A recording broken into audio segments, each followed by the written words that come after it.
Alright. Ayan po ba guys. Magandang hapon muli sa ating lahat mga lalabs. So, ngayong hapon po ay muli po tayong mag-vlog mga kapatid. At magluluto po tayo ng sinigang na isda guys. Ito po ay may halong pusit.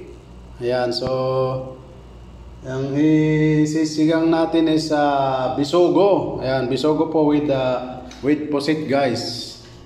Ayan, so ayan po guys, ayan po yung pusit na bilog. Hindi po yung pusit na hindi po yung pusit na mahaba. So ayan po guys, siguro magtataka kayo bakit ang sabaw ng ating sinigang ay brown. Kasi po ang ginamit ko dyan guys, dahil wala po akong sinigang sampalok. Yung sampalok na na tawag nito, yung binurong sampalok. Ayan, ito po yun Ayan po guys. Ayan. Yung may buto guys, tapos na lang siya, nakabalot siya. So yan po ang nilagay natin guys. Siyempre po may kasama mga ricado yan. Ayan po, pinapakuloan natin yung mga ricado. At siyempre po, pinigaan na rin po natin yan ng lemon. Ayan, so may lemon pa tayo dito, dalawa. Ayan, dalawa pa yung lemon natin dyan.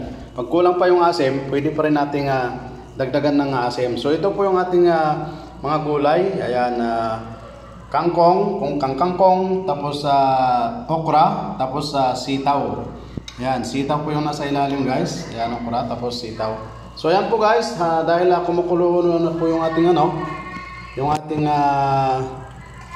ricado. Ayan, hayaan lang muna natin siyang kumulo guys bago natin lagay yung ating isda. Alright?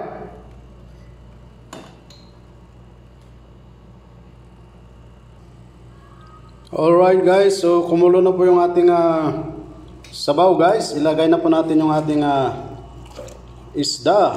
Ayan, may pusit. Ayan po yung pusit. Alright. Ayan po yung pusit natin guys. Alright. So ayan po yung bisogo nating isda guys na lulutuing sinigang. Alright. Okay, so takpan po natin mga lalabs para maluto yung ating isda bago natin ilagay yung ating mga gulay. Okay? Alright.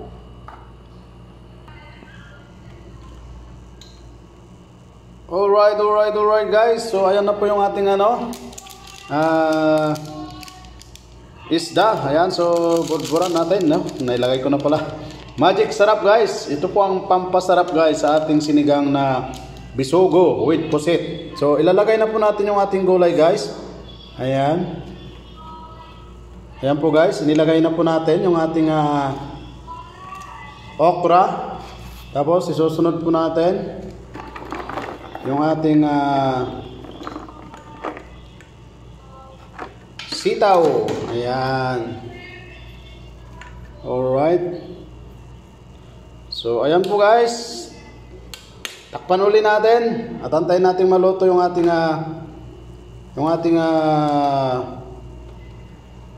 sitaw. Yung ating gulay bago natin ilagay yung ating kangkong. Ayan, yung ating kangkong.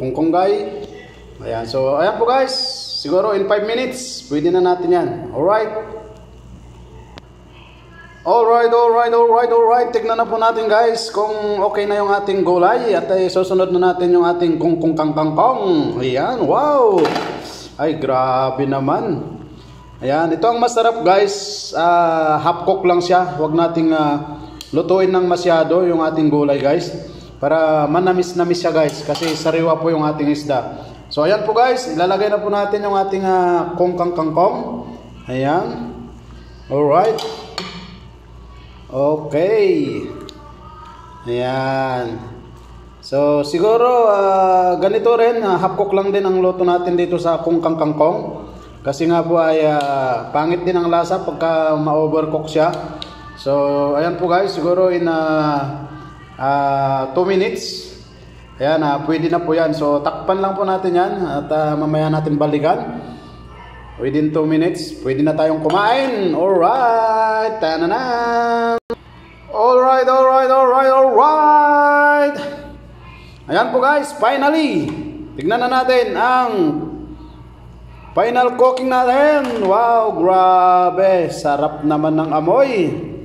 Ay, grabe naman yan. So asan ba yung pusit natin?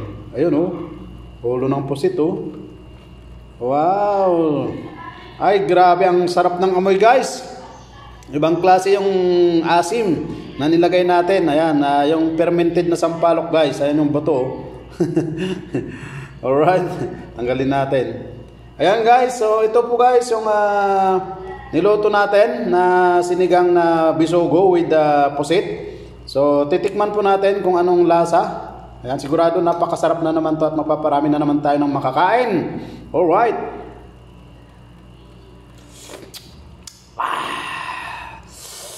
Ay, grabe. Sakto ang lasa. Pambihirang niluto. Ayan. So, ayan po guys. Ito na po yung kalalabasan ng ating nilutong sinigang na bisogo. Alright. So, hanggang dito lang po guys. Maraming salamat po sa ating lahat. At muli po, patuloy po natin suportahan ang bawat isa sa atin. Ayan. At maraming salamat muli sa inyong lahat. Jam City Official. Ay wag na pong kalilimutan. So patay na po natin. Alright. Ayan po guys. Maraming salamat. God bless. God bless. And keep safe always. And keep safe always. To God be all the glory. Ayan. Nabubulol po tayo. Alright.